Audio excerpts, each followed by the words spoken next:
Մենք բոլորս սիրում ենք խոսել։ Մենք սիրում ենք, երբ մեզ լսում են։ Իսկ ովքեր են այն մարդիկ, ով պիտի մեզ լսեն։ Եվ ինչու իրենք ոչ միայն պետք է լսեն մեզ, այլ նաև պատրաստ լինեն ընկալել այն, ինչ մենք ասում ենք։ Եվ վերջապես, ինչպես մենք սովորեցնենք մեր երեխաներին լսել, եւ արդյոք դա ընդհանրապես պետք է անել։ Այսօր մեր հաղորդումը կվերաբերի այդ հարցերին։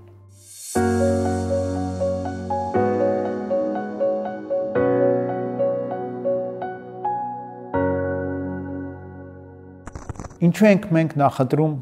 ավելի խոսել, քան լսել։ Եվ ինչու մենք անհամբեր ենք, երբ մի այլ մարդ ավելի երկար է խոսում, քան մենք ակնկալում էինք։ Եվ ինչու դասախոսությունների ժամանակ մենք շատ հաճախ քնում ենք կամ շեղվում ենք Facebook-յան էջին կամ մի այլ զբաղմունքի եւ ինչու է որ մենք երբ ժամանակն է գալիս կամ մեր հերթն է գալիս խոսելու շատ հաճախ լարվում ենք նրանից որ մեզ ոչ ոք չի ուզում լսել մենք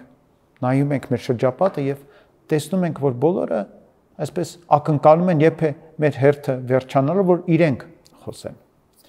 դա բնական է մենք լավ գիտենք որ դա բնական է հիմա հարցեր եմ տալիս որոնց պատասխանները երևի դուք ինձնից լավ գիտեք մարդուն բնորոշ է ուշադրությունը իր վրա կենտրոնացնել մարդուն բնորոշ է որ իրեն համարեն կարևոր իրականում շատեր ասում են որ իշխանությունը դա մնացածներին քեզ լսելուն պարտադրելու հնարավորությունն է դա իշխանության գլխավոր լծակն է եւ գլխավոր նպատակն է շատ հաճախ մարդկանց համար որպեսզի իրենք դառնան լսելի եւ զարմանալի չէ որ մեր ժամանակներում նաեւ կա ինֆլուենսեր հասկացություն որը անգլերենից ուղղակի թարգմանվում է ազդեցություն ունեցող մարդ այն մարդիկ են ովքեր չունեն իշխանական պաշտոն կամ լծակներ, սակայն մեծ ազդեցություն ունեն եւ շատ հաճախ համարվում են իշխանություն։ Ժամանակին այդ առումով այդ իշխանությունը վերագրվում է լրատվությանը եւ համարվում է որ դա իշխանության այսպեսի ոչ պաշտոնական թևերից մեկն է ցանկացած երկրում, քանի որ այն լսելի է, քանի որ այն ինչ որ ասվում է բոլորի կողմից ընկալվում է։ Սակայն մեր ժամանակներում այդ լսելի լինելու գաղափարը կարծես թե փոխել է իր երանգները, որովհետև միայն որ քեզ լսում են դեռ ոչինչ չի նշանակում։ Նախկինում, եթե մարդը արդեն իսկ ուշադրություն է դարձնում այն ինչ որ դու ասում ես, դա արդեն մեծ հաջողություն էր։ Այսօր դա դեռ ոչինչ չի նշանակում, որովհետև մարդիկ կարող են լսել եւ չլսել, լսել եւ չընկալել, լսել եւ չհասկանալ, լսել եւ իրենց հասկանալ։ Եվ դա դարձել է այնքան սովորական, որ արդեն ոչ ոք դրանից չի զարմանում։ Բայց միայն խոսելու ցանկությամբ չէ, որ պայմանավորված է լսելու մշակույթի կորուստը։ Եթե դու պիտի լսես, ենթադրվում է, որ դու մարդ ես, ով ունի խոհեմություն, ով ունի խոնարհություն, իր մասին բարձր կարծիք չունի, չի պարտադրում իրեն շրջապատին, պատրաստ է ծառայել այլ մարդկանց, պատրաստ է որպեսզի ծառայի նաև ընկալի այդ մարդկանց կարիքները, իսկ լավագույն միջոցը կարիք ընկալելու դա այլ մարդկանց լսելն է, հարցեր տալը եւ իրենցից պատասխաններ ստանալը։ Այսպիսով այդ արժանինքների արժեզրկումը լսելու մշակույթի կորստի պատճառներից մեկն է։ Եվս մի պատճառ, որ մենք շատ հաճախ բերում ենք, դա ժամանակի պակասն է։ Նախկինում մենք միգուցե ավելի համբերատար էինք, որովհետև կարծես թե ժամանակ ավելի դանդաղ էր ընթանում եւ կար ժամանակ լսելու։ Այսօր բոլորը նայում է վարքյանաչափին, այսօր ամեն պահ կա այլընտրանք, ինչով կարելի է զբաղվել եւ այդ լսելու համբերություն ունենալը դարձել է դժվար բան։ Եվս մի կարևոր խնդիր, որի մասին մենք խոսացել ենք արդեն, դա այն է, որ այսօր գնալով ձևը ավելի է կարևորվում, քան բովանդակությունը։ Անգլիացիները ասում են, որ այդ presentation ներկայացնելու կարևորումը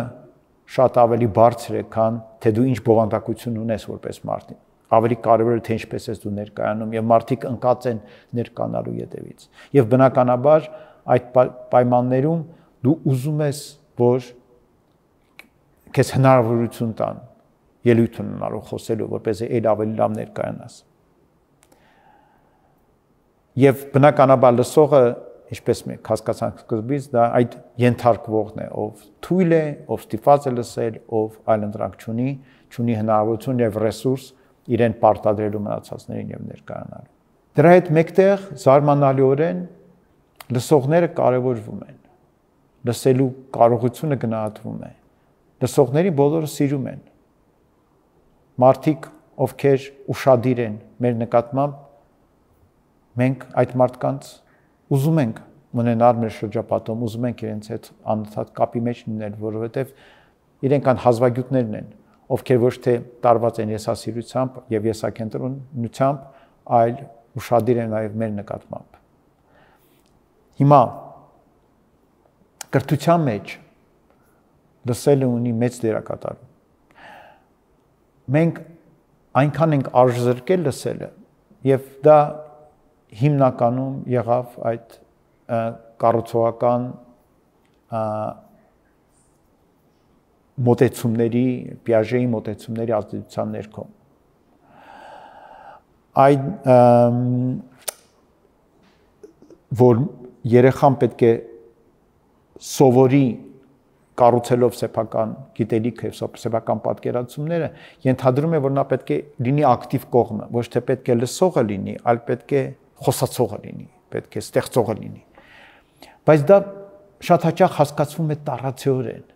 Մենք ենթադրում ենք, որ դասարանում երեխան պետք է անդադ ինչ-որ բան անի, նա պետք է ինչ-որ խմբային աշխատանք անի, նա պետք է խոսելու հնարավորություն ունենա եւ այլն։ Այո, պետք է։ Եվ բնականաբար, երբ որ դու միայն պարտադրում ես իրեն լսել, դու վերստեղծում ես այդ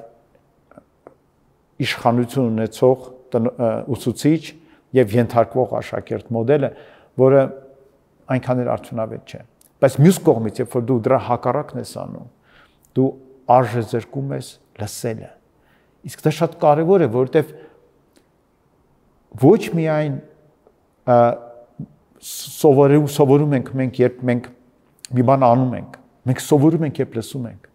Եվ պետք չէ անտեսել լսելով սովորելու արժեքը, որովհետև երբ որ մենք լսում ենք եւ մտորում ենք, մենք շատ բան գիտակցում ենք, ինչ մենք երբեք չէինք գիտակցի։ Եթե մենք ընդհանրապես գործեինք կամ ընդհանրապես հատվածային ինչ որ արդյունքներ ձեռք բերեինք կամ ինչ որ խնդիրներ լուծեինք կամ խմբով աշխատեինք եւ այլն։ Էլ չեմ ասում, որ խմբային աշխատանքի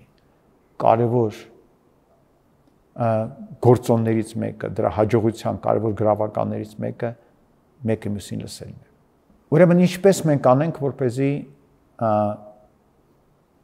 սովորողների մոտ ձևավորվի լսելու մշակույթ։ Առաջինը մենք պետք է իրենց սովորեցնենք հանգիստ լինել։ Մենք շատ հաճախ նետվում ենք խոսելու անգամ չիմանալով թե ինչ ենք խոսելու։ Ավելի կարևորում ենք խոսելու ցանկությունը, քան բովանդակությունը։ Եվ մենք մեզ ետ ենք պահում դրանից։ Մենք շատ ավելի բովանդակային ենք խոսում, շատ ավելի հանգիստ ենք խոսում։ Այնպես որ այդ ներքին հանգստության վիճակը պահպանելը շատ կարևոր է եւ դրա համար օգտակար ունենանք լռության պահերը։ Ուղղակի մենք նստում ենք եւ 5 րոպե չենք խոսում։ Լռում ենք։ Զարմանալի ազդեցություն է ունենում մարդու վրա, իր լսելու կարողության վրա, անգամ ցածր ձայները դառնում են շատ լսելի։ Թեթև աղմուկը դառնում է շատ կարևոր եւ մենք գիտակցում ենք թե որքան բարդ է աշխարհը, որքան բան կա ուշադրություն դարձնելու եւ հասկանալու համար։ Երկրորդը դա հետադարձ կապի մշակույթն է։ Մենք պետք է ամեն կրթական գործողությունից հետո մեկս մյուսին լսենք, թե ինչ ստացվեց եւ ինչպես ընթացավ ամեն բան։ Քննարկենք եւ դա անենք մեկս մյուսին լսելով։ Երրորդը դա շրջանաձև քննարկումներն են, երբ որ մենք ոչ թե դասարանի սովորական շարվածքով ենք նստած, երբ որ բոլորը դեմքով նայում են ուսուցչին, որտեղ այդ պարագային աշակերտները իրար չեն տեսնում եւ իրար նկատմամբ բավարար ուշադրություն չեն ցուցաբերում։ Երբ որ մենք իրենց շրջանակով ենք նստեցնում, իրենք մեկը մյուսի դեմքերը տեսնելով կարող են շատ ավելի խոհեմ լինել, շատ ավելի ուշադիր լինել մեկը մյուսի նկատմամբ եւ հերթով խոսել եւ իրար լսել։ Եվ այնպիսի հարցադրումներ է պետք անել, որոնք պահանջում են մտքի զարգացում, որոնք պահանջում են մեկը մյուսի ասածին ավելացնել։ Այդ դեպքում իրենք շատ ավելի ուշադիր կլինեն եւ ավելի ուշադիր կլսեն մեկը մյուսին։ Շատ կարևոր է երկար պատմվածքների մշակույթ բերել, բանավոր, ընթերցվող պատմվածքների, ընթերցանության դասեր անել, դասեր, որոնց ժամանակ կհնչի բանավոր խոսք, պատմվածքներ, պատմություններ եւ այլն։ Մենք վաղուց դրանից հրաժարվել ենք, իսկ դա շատ կարևոր բաղադրիչ է կրթության մեջ։ Եվ արվեստները կարող են նաեւ մեծ դերակատարում ունենալ։ Օրինակ, բեմարվեստը, որտեղ ոչ միայն նրանք, ովքեր ունկնդրում են որպես դիտորդներ բեմականացմանը, այլ նաև դերակատարները պետք է շատ ուշադիր լինեն մեկը մյուսի նկատմամբ, լսեն իրար, որ կարողանան համագործակցել եւ ներկայացնել ամենը այնպես, որ տպավորություն ստեղծի ունկնդրողի վրա։ Ամփոփելով ասածս, մենք որպես հասարակություն գնալով կորցնում ենք լսելու կարողությունը։ Քչերն են կարողանում երկար ժամանակ մի բան լսել եւ ուշադիր լինել։ Դա կարևոր մշակույթ է։ Գրավոր խոսքը երբեք չի փոխարինի լսելուն, որտեղ լսելը մարդը մարդուց փոխանցվող է եւ այդ խոսքի ազդեցությունը այլ է բանավոր խոսքի, քան գրավոր խոսքինը։ Մենք պետք է սովորեցնենք մեր երեխաներին ուշադիր լինել եւ լսել։ Մենք պետք է վերադարձնենք դպրոց որակյալ բանախոսությունները, որակյալ ելույթները, որակյալ բովանդակություն, որը կարտահայտվի խոսքով։ Որովհետեւ վերջի մարդը բանական էակ է եւ մինչեւ գիր ունենալը մեր բանը, մեր խոսքը մի միջոց ուներ տարածվելու։ Եվ դա խոսել ու լսելն է։